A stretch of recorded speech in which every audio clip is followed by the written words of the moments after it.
Buenos días, familia, espero que hayan tenido un magnífico día de San Valentín en el día de ayer con sus seres queridos. Vamos a hablar de lo más importante del día de ayer, el CPI, el Consumer Price Index, porque no solamente esto es uno de los reportes más importantes del año, sino que ocurrió un cambio en el reporte en cuanto a el mercado inmobiliario que puede hacer que los precios de las casas se desplomen. Si quieres saber acerca del reporte de inflación, todos los aspectos importantes, pero sobre todo la influencia que puede tener en los precios de las casas y lo que sucedió en el día de ayer con las tasas hipotecarias, por favor, te pido que me regales un like, te suscribas al canal y comparta con alguien que crees que le pueda servir. Y recuerda, cuando vayas a comprar una propiedad, compra una que genere ingresos. Y si no sabes cómo buscarla, puedes agendar una llamada totalmente gratuita. Si estás preparado ya, sería un placer poder asistirte en la compra de tu propiedad en Tampa o en cualquier otra ciudad del país. Vamos a comenzar porque hay información importante. Inflación caliente, más de lo esperado. La Reserva Federal nuevamente se equivoca. Recuerda que se equivocó diciendo que la inflación era transitoria y la semana pasada Jerome Powell, el director de la Reserva Federal, dijo que estaba emocionado porque el proceso de desinflación había comenzado. Bueno, se dio un reporte de inflación en diciembre de una caída de 0.1% mes a mes y un aumento de 6.5% año tras año. La expectativa para el mes de enero, el reporte que se dio en el día de ayer, la expectativa era de 0.5% mes a mes y 6.2% año tras año, o sea, contra enero del 2022. ¿Cuál fue el resultado del reporte del día de ayer? Vino con un aumento de 0.5%, como se esperaba, mucho más alto en diciembre, pero como se esperaba, a 0.5%. Pero lo más importante de todo, la expectativa de inflación comparado con un año atrás que se esperaba en 6.2%, vino a 6.4%. O sea, un reporte de inflación más alto de lo que se esperaba. Continúa cayendo, por supuesto, desde ese número de 9.1% que tocamos en el mes de junio, pero es muy difícil que la Reserva Federal se tome este reporte de manera positiva con una tasa de inflación de 6.4%, bajando solamente una décima de 6.5 a 6.4 en el mes de enero. La tasa del tesoro en el día de ayer aumentó a 3.78% después de la noticia y hizo que la tasa hipotecaria subiera al punto más alto de todo el año 2023 de 6.62%. La pregunta es, ¿estará Jerome Powell en lo correcto y habrá comenzado la desinflación? Vamos a ver los elementos más importantes del reporte de inflación del día de ayer, que número 1, el Core CPI, que en diciembre fue de 5.7%, vino en 5.6%. Y eso es cuando se excluyen los costos de energía y los costos de comida. La vivienda aumentó 7.9% comparado con un año atrás. Eso es un récord desde 1982 y vamos a hablar por qué esto es tan importante, porque se hicieron cambios en el reporte en cuanto a la vivienda. Récord desde 1982. La gasolina ha aumentado 2.4% en un solo mes. Uno de los factores principales que hizo que los reportes anteriores fueran positivos. Bueno, ahora sube 2.4% en un solo mes. La comida ha aumentado 11.3% comparado con un año atrás, siendo el huevo el principal factor, con un aumento de 70.1% en un año. Eso es un récord desde 1981, el aumento de los precios de los huevos. Si tú querías una buena inversión en el 2022, era unas gallinitas que pusieran bastante huevo. Los precios de comida en restaurantes aumentaron 8.2%. Los precios de la medicina aumentaron 2.1% en un solo mes. Eso es un récord desde 1969 y es uno de los factores que discutió Biden en el Estado de la Unión acerca de tratar de ponerle un límite a los aumentos de los precios de las medicinas. Y otro de los aspectos principales que subió de precio fueron los calzoncillos, aumentando 5.5%, algo que probablemente muchos de ustedes le regalaron a sus esposos para el día de San Valentín. Los precios de carros usados, increíblemente, después de que Manheim Institute hicieron reporte de que los precios de los carros aumentaron 2.5%. Bueno, increíblemente, el CPI demostró que el precio medio o la inflación de los precios de los carros cayó, lo que puede ser posible que sea resultado de que el Manheim Institute mira los precios de los carros en los auctions y no realmente los precios que tú y yo pagamos por los carros. Por lo tanto, en 2 días, o no, mañana, el jueves, sale el PPI, el Producer Price Index, o la inflación a gran escala de vendedores o de wholesalers. Y probablemente allí sí se vea el aumento de los precios usados que se vio en el mes de enero. Y no para el consumidor, sino para el productor o el vendedor o el wholesaler. Bueno, ¿cuál fue la reacción inmediata de la Reserva Federal? En este caso, de Lori Logan, la Reserva Federal de Dallas, dice que uno de los aspectos positivos de este reporte fue que los bienes de consumo cayeron, pero mejoraron por un cambio y una mejora en las cadenas de suministro, algo que no es posible que vuelva a suceder. No puedes, y esta fue la frase que utilizó, no puedes esperar que las cadenas de suministro se arreglen 2 veces. Se arregla una vez y ya, no ha habido otra cuarentena internacional. Por lo tanto, este optimismo que vimos en el reporte en cuanto a la caída de los bienes de consumo, probablemente no lo volvamos a ver. Eso es un mensaje que no es muy positivo. La economía sobrecalentada necesita un cambio en el mercado laboral que aumente la tasa de desempleo, que reduzca el riesgo de inflación salarial y, en general, dejar de crear tantos empleos. Y entonces, aquí está el mayor peligro en cuanto a el reporte de inflación con los precios de las casas. El Buró de Estadística de Empleo hizo un cambio en cuanto a las medidas que tiene en el reporte de inflación. Y en vez de mirar 24 meses atrás para sacar todas las estadísticas, mira ahora solamente 12 meses. Pero específicamente en el aspecto de la vivienda, aumentó el peso que tiene el aumento de la vivienda o que tiene el gasto de la vivienda en el presupuesto familiar y en el índice de inflación.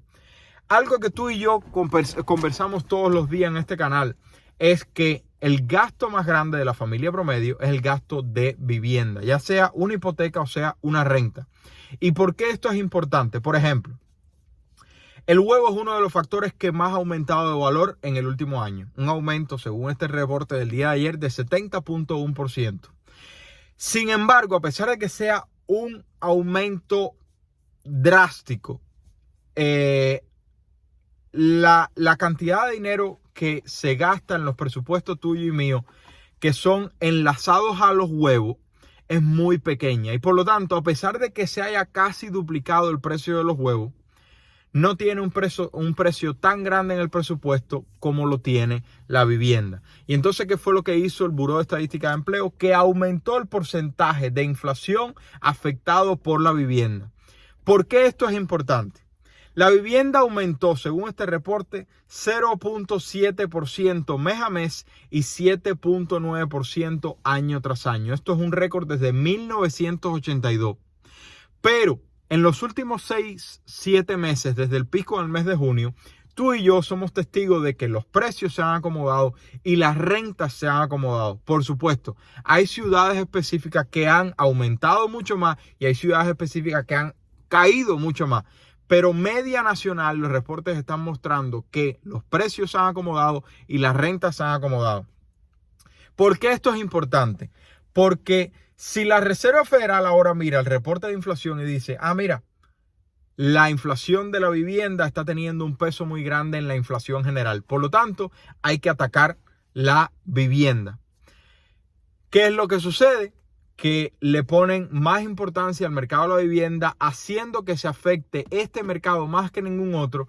Y como bien dijo la temporada pasada, el año pasado, Jerome Powell, el mercado de la vivienda necesita una corrección. Imagínate si eso fue en aquel entonces donde el peso de la vivienda tenía un peso mucho menor como el que tuvo en el día de ayer con esta nueva actualización del Buró de Estadística de Empleo. Créeme que Jerome Powell y la Reserva Federal en general va a tomar más seriedad en el problema de la vivienda. Pero lo que ha sucedido es que en los últimos 6 o 7 meses ya se han acomodado los precios medios y las rentas medias a nivel nacional. Moraleja del asunto.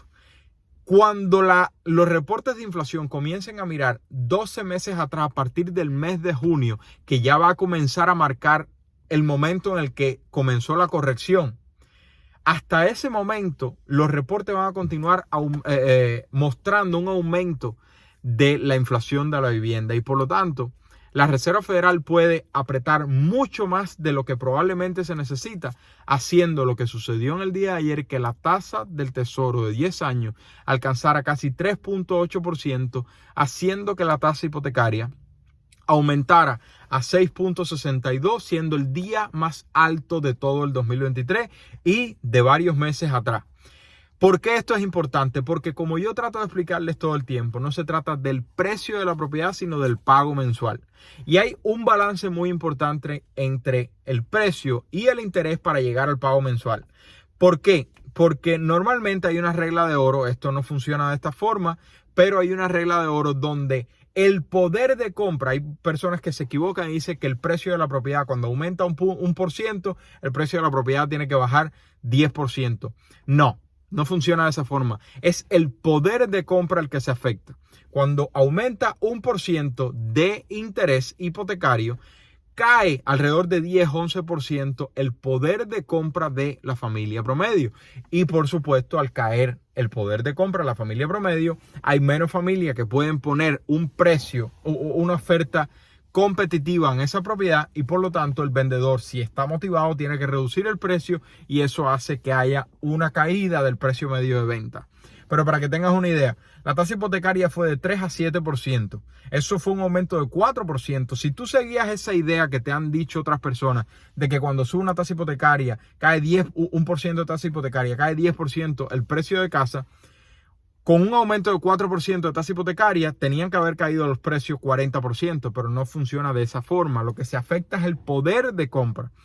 Y la afectación del poder de compra hizo que cayeran las ventas de propiedades 20% y que haya habido una corrección de los precios de las propiedades, a pesar de que aún no marca negativo a nivel nacional. Moraleja del asunto. Si la Reserva Federal lee este reporte con la actualización que se le hizo a la vivienda, teniendo un papel mucho más importante en la inflación, que por supuesto debe tener, porque como yo comento con ustedes todos los días, es el gasto más grande de la familia promedio, la Reserva Federal puede ponerse mucho más seria para frenar el aumento de los precios y la renta y por lo tanto aumentar la tasa hipotecaria, que es una de las herramientas principales que puede tener el mercado para equilibrar los precios y de esa forma colapsar los precios de las casas si aumentan demasiado la tasa hipotecaria. De hecho, hace alrededor de 2 semanas yo vi que se tocó 5.99% de tasa hipotecaria media a 30 años, algo que no sucedía desde septiembre, inicio de septiembre. Y me dio mucha esperanza porque enseguida recibí llamadas de todos ustedes, de muchos de ustedes, acerca de Joaquín, mira, ya quiero entrar al mercado. Y esto, ¿qué sucede? Que le permite al comprador promedio poder calificar y poder comprar una propiedad que genere ingresos. Pero si la tasa hipotecaria aumenta a este comprador que era descalificado y hasta que no se regulen los precios de las propiedades por la competición del mercado con vendedores motivados, este comprador no puede comprar. Y por lo tanto, tiene que seguir rentando y recibiendo aumentos de la renta. Desde mi opinión, el mayor problema que tenemos no es de la tasa hipotecaria, no es del precio, es de la falta de propiedades económicas en el mercado. ¿Por qué los precios de las propiedades están tan altos? Esto no debería ser así. Están tan altos porque el mercado ha estado pagando esos precios. ¿Por qué el mercado ha estado pagando esos precios? Por oferta y demanda. En el momento en que se construyan más propiedades económicas, créeme que el precio medio de propiedad en los Estados Unidos baja, pero no se construyen casas económicas. Por lo tanto, ¿cuál es mi sugerencia? Para esta corrección que hizo el BLS y para lo que tú y yo conversamos todo el tiempo, por favor, ten control de tu situación financiera y no compres la casa de tus sueños. Compra una propiedad que genere ingresos. Una vez que ya estés preparado para comprar una propiedad, puedes agendar una llamada totalmente gratuita. Sería un placer poder conversar contigo, poder asistirte en la compra de una propiedad en Tampa o en cualquier otra ciudad del país.